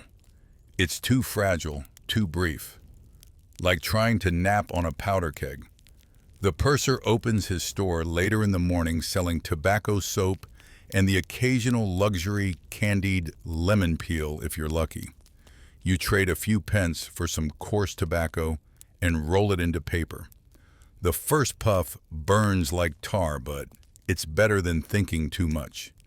Nearby, two sailors argue about pay, or rather, the lack of it.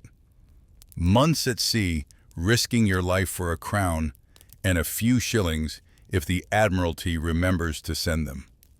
You laugh quietly. It's either that or start crying. Someone mentions desertion, and everyone goes quiet. Desertion is the one sin the Navy doesn't forgive. You've seen what happens to those caught trying. The memory makes your stomach twist.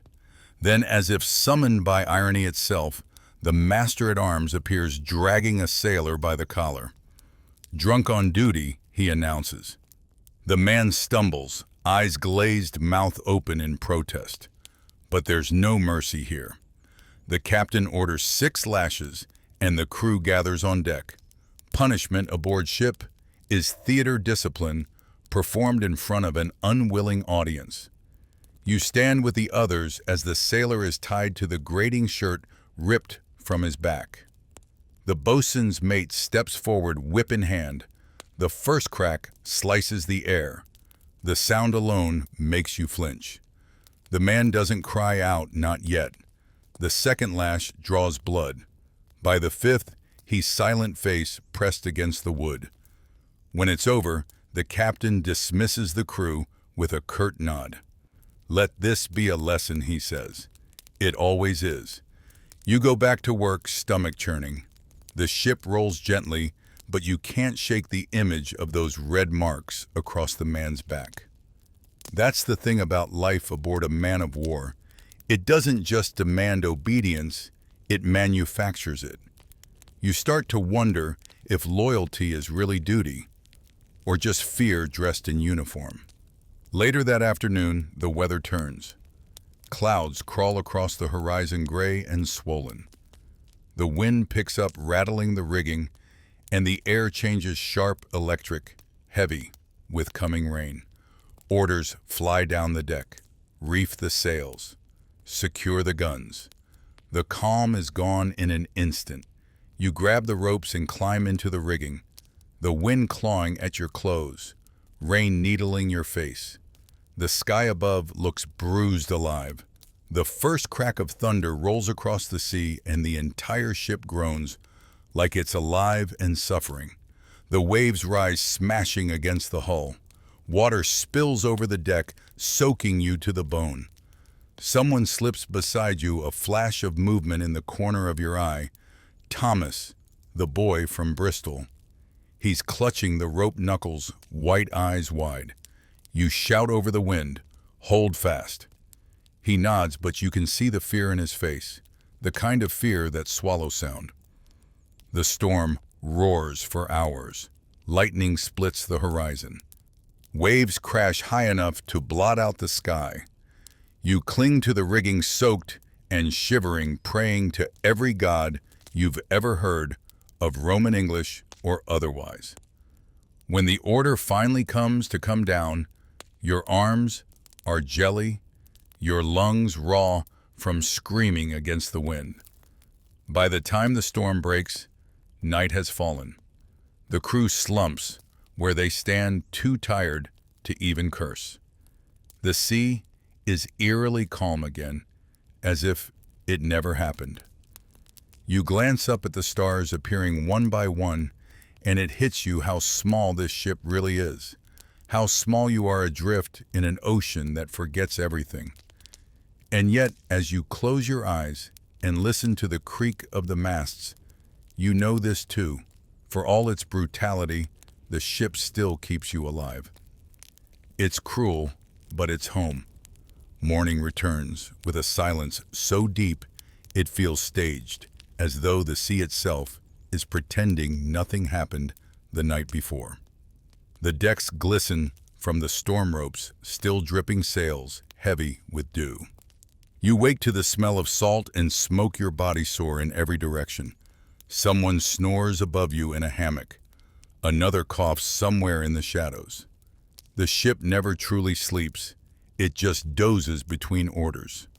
The bell rings 6 times. That means breakfast. Not that breakfast is much to look forward to. You shuffle into line with the others, tin bowl in hand, waiting for your turn at the galley. The cook ladles out something gray and steaming that may once have been porridge. It tastes like punishment, but at least it's warm. You eat leaning against the bulkhead, watching the steam curl up and vanish into the damp air. Across from you, Briggs, your usual partner in misery, winks and says, "Still alive, eh?" The storm must have been scared of your singing. You smirk, too tired to argue. He takes a swig from his tin mug and adds, "I swear if I ever see land again, I'm marrying the first woman who doesn't smell like fish and powder." You laugh, though you know he's lying. Half the crew says that. The other half can't even remember what land smells like anymore. After breakfast, you're sent to the lower decks for maintenance. The smell hits first damp wood tar mold and the sour trace of humanity that never quite washes away. You duck under beam shoulders, brushing hammocks, passing men still sleeping in the shadows. Down here, time doesn't move. It seeps. The air is thick, heavy, full of the groan of the ship's ribs. You think of it sometimes like a living creature breathing and creaking, holding you in its stomach. Your task today is simple. Patch a leak near the bilge. Of course, simple on a man of war means something that could drown you if you do it wrong. You and 2 others wade into ankle-deep water with tar buckets and brushes, the stench so strong it makes your eyes water. Every sound echoes the slosh of water, the thud of hammering, the muffled voices above. It's dark here. You can barely see the lanterns flicker. For a moment you think about the men who died down here in storms or battles trapped unseen, forgotten. The thought makes your spine tighten. You hum quietly to yourself just to prove you're still alive. By midday, the job's done, your clothes soaked and sticky with tar. You climb back up to the gun deck, lungs filling with fresher air. Sunlight spills through the ports in gold stripes, and you realize how rare it is to actually see the sun aboard ship. You take a deep breath, savoring the salt and warmth, before someone inevitably yells for another chore. Sure enough, the bosun calls for inspection. You line up with the rest hats, off boots, shining hands behind your back. The captain walks the row, his eyes sharp and cold as the sea. He stops beside you, glances down at your tar-stained sleeve and mutters, "Try to look less like you wrestled a whale next time." You mutter, "Aye, sir," trying not to grin. Once inspection passes, there's a strange bit of freedom, an hour or 2 where the officers vanish to their cabins and the crew finds its own rhythm. Some nap in the sun, some play cards, some carve names or hearts into the railings. You wander toward the bow, leaning against the wooden rail as the wind whips through your hair. The horizon stretches, endless, blue and silent, the kind of view that makes you forget the ship's a prison. Nearby, Thomas, the young sailor from Bristol, sits with his feet dangling over the edge, sketching on a scrap of parchment. You glance down. It's the ship drawn with surprising detail. The masts, the rigging, even the tiny figures on deck. "You've got a steady hand," you say. He grins. "Helps me forget the rolling." You nod, understanding that completely. The bell rings again. Dinner. Salt pork, today tough as rope, and a biscuit so hard you could patch a hull with it. You soak it in grog and chew anyway, because hunger is stronger than disgust. Across the mess, someone starts telling a ghost story about a ship cursed by Neptune himself. No one believes him, but everyone listens. Out here, superstition is just another kind of comfort. When the meal ends, you return topside for evening watch. The air is cooler now, the sky painted pink and gold. The ship glides forward like it's slicing through glass. You lean on the rail, staring out at the endless shimmer of the sea. Somewhere beneath those waves, you know, lie thousands of men, just like you, lost to storm's cannonballs or simple bad luck. It's humbling. The sun dips below the horizon. Bells mark the change of watch, and lanterns flicker to life one by one, turning the deck into a floating constellation. The wind softens, carrying in only the steady creak of wood and the sigh of canvas. Briggs joins you, leaning beside you on the rail. "Do you ever think," he says quietly, "that the sea remembers us?" You chuckle softly. "I think it forgets us faster than we can drown." He nods, smiling faintly. "Ain't that the truth?" You stand there together, watching the stars multiply, feeling the ship rise and fall beneath your boots. Somewhere below, a fiddle begins to play a slow tune, sweet and sad like a memory you never had. For a moment, you almost believe the sea really does remember. Then the lookout calls, "All's well," and for tonight it is. The next morning greets you with a slap of cold mist across your face. Dawn barely peeks through a wall of gray clouds, and the sea looks like molten lead. You drag yourself out of your hammock to the rhythm of creaking timbers and half-muttered curses. Your back aches, your eyes burn, and your stomach grumbles like a mutinous crew of its own. The bell clangs and the day begins again, because aboard a man-of-war time isn't measured in hours, but in bells, chores, and bruises. You know exactly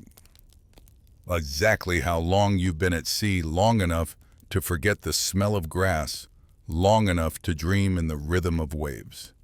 You're on deck by sunrise, scrubbing again. The brine stings your hands, the sand wears down your knuckles, and your reflection ripples in the bucket water, ghost pale and hollow-eyed.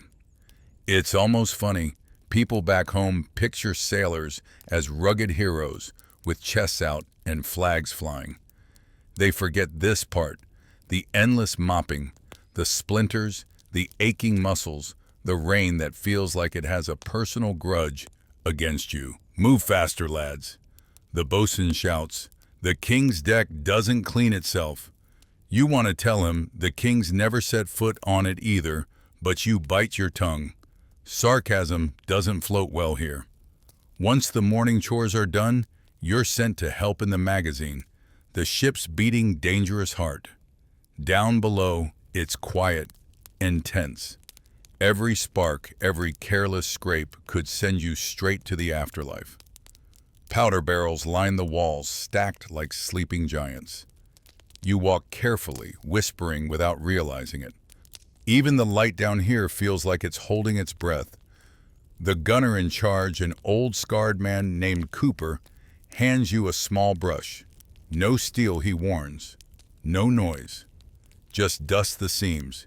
You nod, feeling sweat prick your forehead despite the chill. As you clean, you notice Cooper's hands steady, scarred, calloused, and wonder how many battles he survived. Maybe too many. After an hour of work that feels like defusing a bomb, you're dismissed topside again. The light hits your face and blinds you for a second, warm and almost merciful. You squint toward the horizon, and for the first time in days, you see another sail far off, small white against the gray. The lookout calls down, merchantman looks Dutch. The captain orders a cautious approach. Everyone straightens, even the lazy ones. You help adjust the sails as the ship glides closer. The wind picks up, the ropes groan, and the deck hums with tension. But as the merchant vessel draws near, its flag becomes clear, peaceful trade, no guns, ready. You hear a collective sigh ripple through the crew. The two ships exchange salutes, a brief, almost polite moment in an ocean of hostility. And just like that, the world returns to its ordinary hardship. By midday, the sun has burned through the clouds, turning the deck into a griddle. Shirts come off, jokes return, and someone starts singing a shanty about a girl named Nancy from Portsmouth. Everyone knows the words, or at least pretends to. Even you hum along, tapping the rhythm on the railing. Then out of nowhere, a shout from the mainmast man. Overboard, everything stops. The song dies mid-note. Men freeze for a second, then the deck explodes with movement. You rush to the rail. The sea below churns, and there, just visible, a hand, then a head, then nothing. Thomas, someone yells. It's the boy from Bristol. The officer shouts orders. A rope flies overboard, but the current's too fast. The ship slows, turning painfully against the wind. You scan the waves, heart hammering, but the ocean has already swallowed him. One moment he was there, the next he's gone. Just like that. Minutes drag into eternity before the captain calls off the search. Mark his name in the log, he says quietly. We sail on. You stand at the rail long after the others return to work. The sea is calm again, as if mocking you. You think about how easily it takes things, menships, memories, and never gives them back. The ocean doesn't mourn. It consumes. Later, when the bell rings for supper, no one talks much. The laughter from earlier feels like it belonged to another world. You eat in silence, the biscuit turning to dust in your mouth. Briggs leans close, murmuring, poor lad. Always said he wanted to see the Caribbean. You nod, unable to speak. That night, the crew gathers quietly on deck. The chaplain reads a short prayer, his voice barely audible over the waves. A small weight of stone wrapped in canvas is lowered over the side. It hits the water with a soft splash. Ripples spread outward, swallowed by the black. The ceremony is over before it begins. You stay after the others drift below. The stars are bright tonight, impossibly bright, scattered like spilled salt across the sky. You look up and wonder if Thomas's soul went somewhere warm, somewhere still, or if he's just part of the sea, now rolling forever beneath the same indifferent stars. A gust of wind flutters the sails above you. The ship creaks softly, like it's sighing. You close your eyes, the sound rocking you not gently, but steadily, insistently. The kind of rhythm that says, life goes on whether you want it to or not. You wake before the bell, startled by a dream that slips away before you can catch it. The air feels heavier this morning, thick with humidity and silence. For a moment you think it might still be night, until the first sliver of sunlight cuts through the gunport, painting the deck in a soft gold glow. But even with the light, the ship feels haunted. Maybe it's just the echo of yesterday, the way the sea closed over Thomas like he'd never existed. The crew moves slower today. Even the bosun's voice sounds subdued, more gravel than thunder. There's no singing during chores, just the quiet scrape of brushes and the steady slap of water against the hull. Then all at once, a sharp whistle breaks the stillness. Hands to stations, someone shouts. The call ripples through the decks like electricity. You drop your scrub brush monk, heart jumping. There's a ship on the horizon, dark fast, closing in from the east. And this one isn't flying a friendly flag. French frigate yells the lookout. The calm evaporates instantly. Orders fly boots thunder, and the whole ship transforms into a war machine. Cannon ports swing open. Powder boys sprint across the deck, faces white with fear. You feel your hands shake as you check your gun's lashings, loading powder, and shot with practiced speed. You've done this before, but somehow it never gets easier. The captain appears on deck, coat, button, voice clear. "Steady, men, wait for my signal." He doesn't shout. He doesn't need to. Authority clings to him like salt. You glance across the sea. The enemy ship cuts through the waves, its sails full and white, its guns already peeking through the ports. The distance between you shrinks with every heartbeat. Then comes the command fire. The world erupts. The first volley shakes the air like thunder from the gods. Smoke floods the deck thick and acrid, choking your lungs. The recoil slams you backward, your ears ringing. The French ship answers in kind, and cannonballs scream through the air.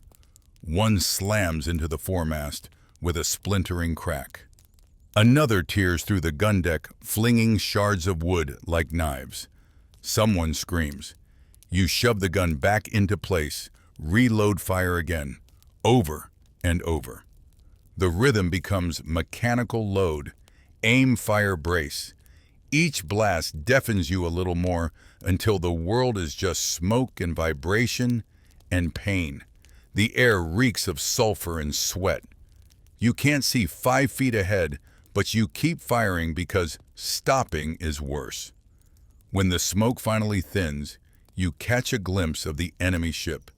Its hull pocked with holes, one mast, shattered, black flags whipping wildly. You can't tell who's winning. You're not even sure there is such a thing as winning at sea. Another shot hits the water nearby, spraying you with cold brine.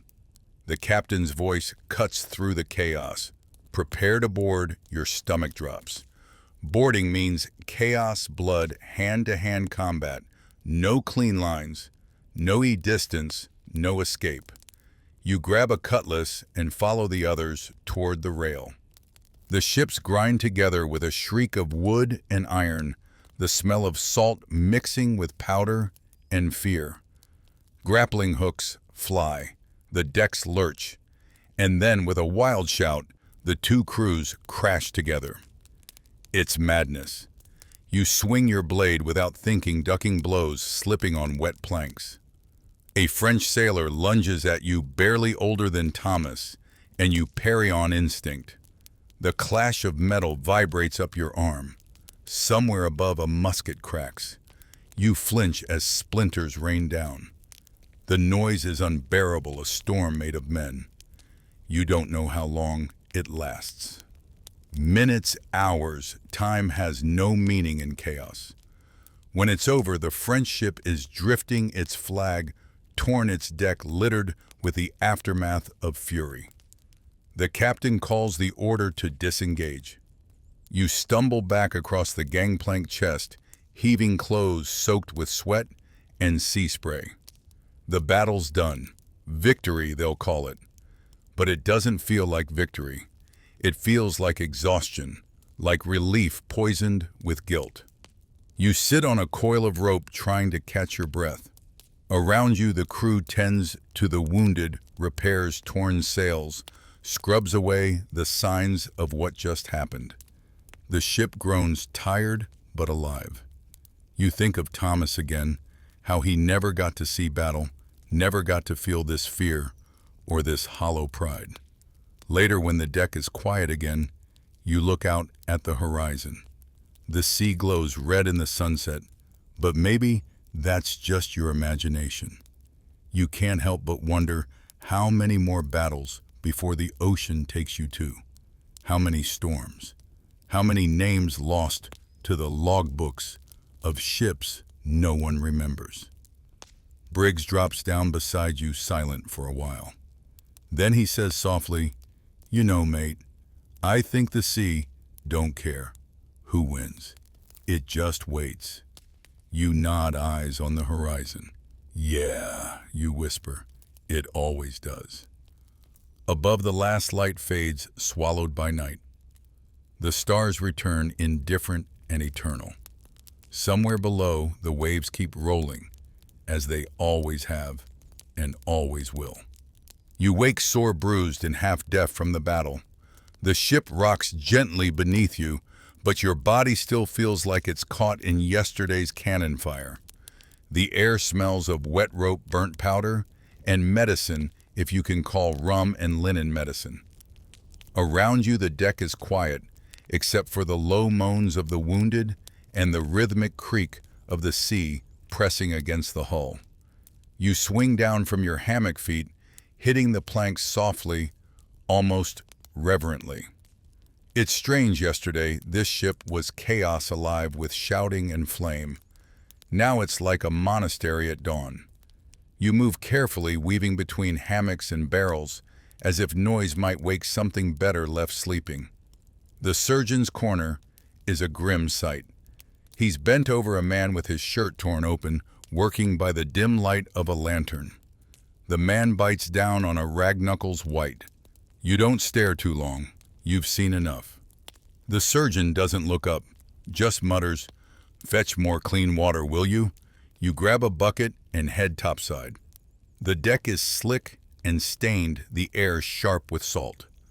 The sea is calm now, almost unnervingly so. You lower the bucket, haul it back up, and watch the water pour into a barrel. The rhythm is hypnotic, lower splash, pull pour. It's the first peaceful thing you've done in days. But peace aboard a warship never lasts. Before long, the bosun's voice cuts through the stillness. All hands prepare to bury the dead. You freeze the bucket half filled. You knew it was coming, but hearing it said out loud hits like a blow to the chest. The bodies are brought up from below, wrapped in canvas and tied with ballast stones. The crew lines up in silence. Even the gulls seem to keep their distance. The chaplain reads from his Bible, voice trembling slightly as the words drift over the water. Each name is spoken, each canvas bundle slid gently overboard. The splash is soft but final. One by one, the sea takes them. You stand with your head bowed, eyes fixed on the waves, and you can't help but think soon enough, this could be you. Maybe sooner than you'd like. After the ceremony, the captain gives a short order. Carry on, and everyone does. Because that's the only thing you can do. The living have to keep the ship afloat. You spend the afternoon repairing sails, mending rope, cleaning guns. The tasks blur together into a kind of numb routine. Each scrape of rope and stroke of the brush is a small act of defiance, a way of saying, we're still here. Later, as the sun climbs higher, you catch Briggs resting by the foremast, smoking his pipe. You join him, sinking down beside the barrel. "Can't believe we're still breathing," he says, exhaling smoke that vanishes instantly in the wind. "Maybe that's the joke, eh? Surviving just long enough to do it again." You grin faintly. Not much of a punchline. He laughs, rough and tired. "No, but it's the truth." You sit there for a while, letting the silence do most of the talking. The sea stretches endless, the horizon clear for once. It's beautiful in a cruel way, so open, so free, yet so completely inescapable. As dusk falls, supper is served, hard biscuit and salted meat again. You chew slowly, grateful simply to have food. The sky turns gold, then purple, then deep blue. Someone starts playing a tune on a fiddle, slow, mournful, the kind of song that wraps itself around your ribs. A few men hum along. You find yourself doing the same. When the stars finally bloom overhead, the captain orders lanterns dimmed. The ship becomes a ghost on the water, sliding quietly through the dark. You lie on deck for a moment, staring up at the constellations. Each star seems sharp enough to cut. You try to remember their names, but they blur together. The North Star, though that one you know. Every sailor knows. A light breeze brushes your face, carrying the smell of salt and tar. You close your eyes, letting the motion of the ship rock you gently. For once, there's no fear, no gunfire, no shouts, just the sigh of the waves against the hull, like the seas trying to sing you to sleep. Before you drift off, Briggs murmurs nearby. When we reach port, I'm buying a real bed. No hammocks, no rats, just silence. You chuckle softly, eyes still closed. You'll miss it, you say. All of it. He laughs under his breath. Aye, maybe. The sound fades, replaced by the groan of ropes and the distant hum of water. The ship drifts onward, carrying its scars, its ghosts, and the fragile heartbeat of those still breathing. The stars above don't flicker. They burn steady. Somewhere in that quiet space between exhaustion and sleep, you realize that life at sea isn't about glory, it's about endurance. And tonight, that's enough. The morning comes quietly with a thin streak of light slipping between the sails. You blink awake to the sound of gulls, faint but real, the first sign of land in weeks. The ship's mood shifts before you even climb from your hammock. There's a hum in the air, low and restless. Men whisper about shore leave, about real food, about sleep without the sound of creaking timbers. You stretch, joints popping, and take a deep breath. The smell is different today. Less salt, more earth faint, hints of pine and soil carried by the wind. It smells like home, even if it isn't yours. On deck, the horizon glows with a smear of green and brown. Land. You can almost taste it. The crew crowds the rail, squinting toward the faint outline of cliffs. Briggs elbows you, grinning. I'll be damned it's real.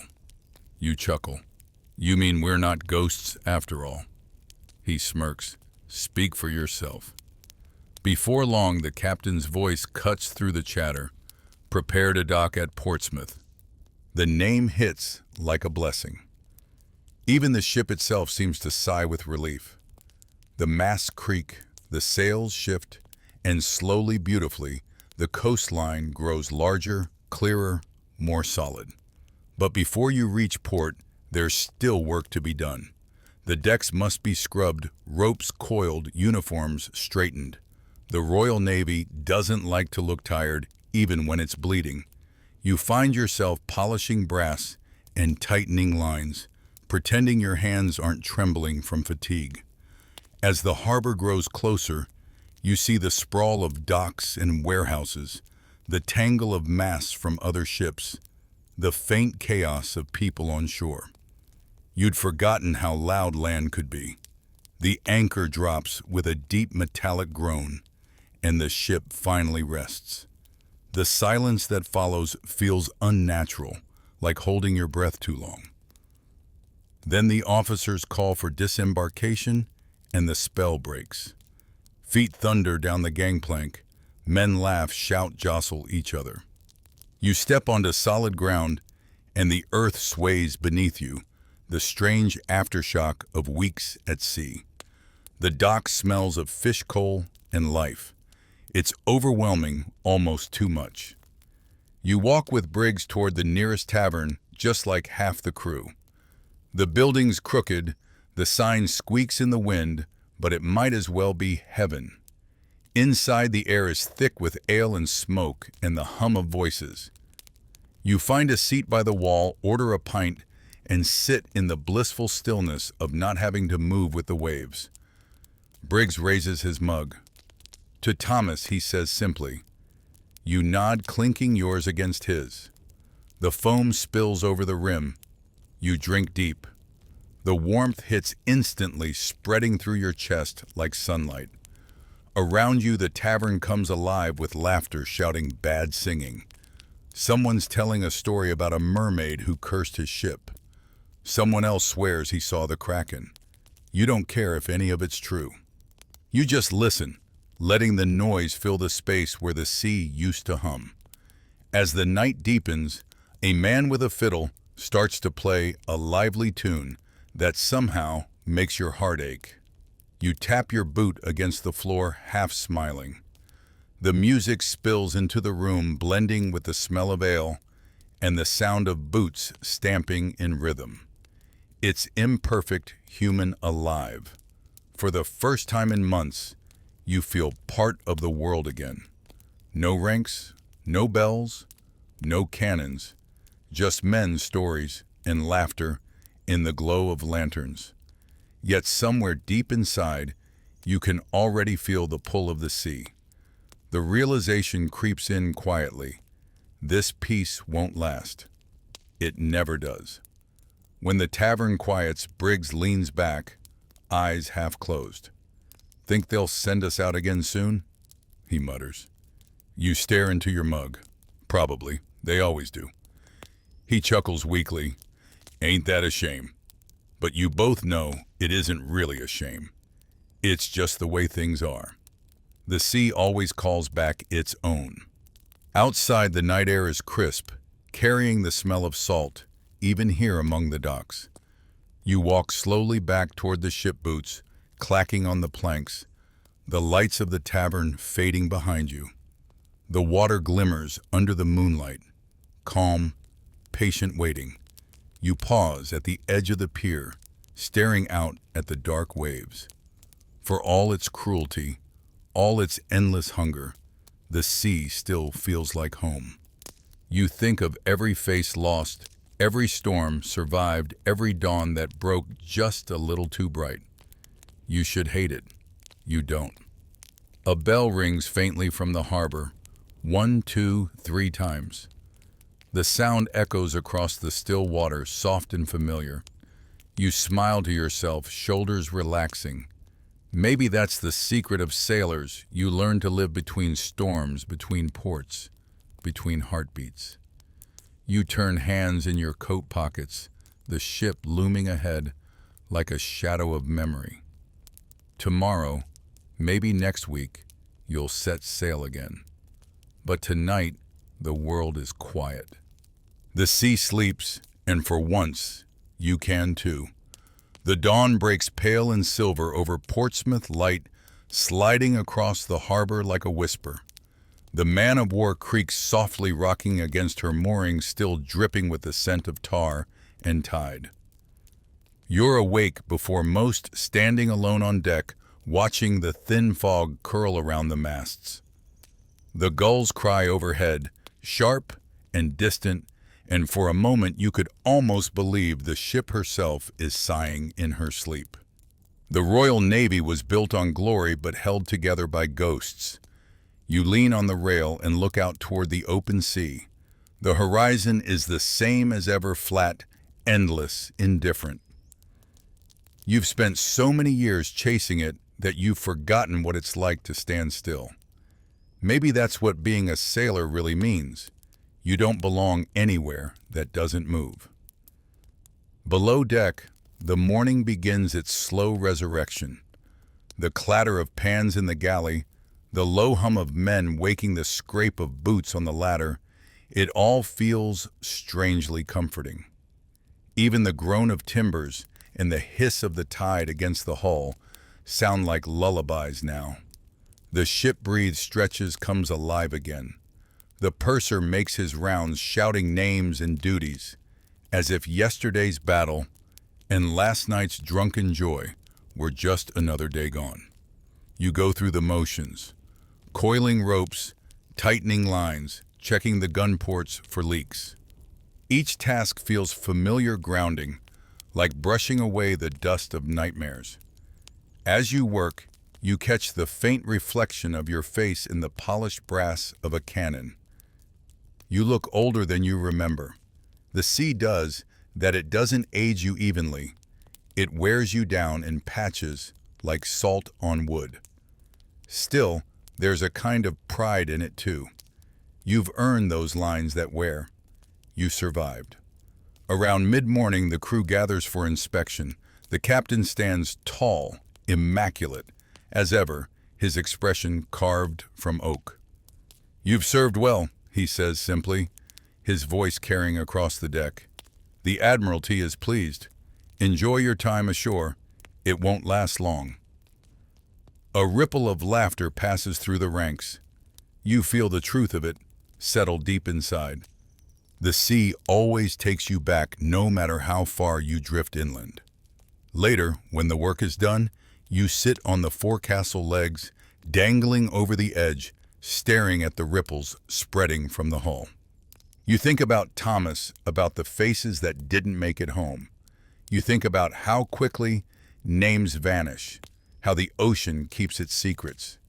And yet somehow the memory of them lingers, caught in the rhythm of the ship, in the creak of the ropes, in the hush between waves. Briggs joins you silent at first. He hands you a small scrap of parchment, Thomas's sketch of the ship smudged, but still clear. "Found it in his sea chest," he murmurs. "Thought you should have it." You take it carefully, tracing the faint pencil lines with your thumb. The sails, the masts, the little figures, it's all still there, frozen in time. "He really did love this old beast," you say quietly. Briggs smiles, eyes glinting in the morning light. "Aye, guess we all do, in our own stupid way." The two of you sit there a while, watching the tide shift, neither speaking much. Sometimes words just get in the way. By midday, the port is alive again. Dock hands shouting, carts, rumbling gulls, diving for scraps. Life goes on as it always does. You wander to the gangplank and pause halfway down, looking back at the ship. Her name gleams faintly on the stern letters, worn but proud. You reach out and touch the wood, the grain smooth beneath your fingers. For all her cruelty, she feels almost human. "See you soon," you whisper. You don't know if you're talking to the ship, the sea, or the ghosts, maybe all three. As you walk away, the sunlight warms your face. The wind carries the faint scent of salt, and somewhere behind you, a bell rings again, slow, measured, eternal. The Royal Navy sails on, the world keeps turning, and you, one small soul among thousands, carry the ocean with you wherever you go. And as night falls once more over the quiet harbor, the waves tap softly against the pier as if knocking gently on the door of sleep. You close your eyes, hearing the endless lull of the tide, the only song that never ends. The sea, once cruel and loud, settles into a hush now. You can almost hear the ghosts of the sailors breathing between the waves, their laughter, their fear, their endless duty beneath the crown. The man of war drifts in memory, her timbers sighing like an old song.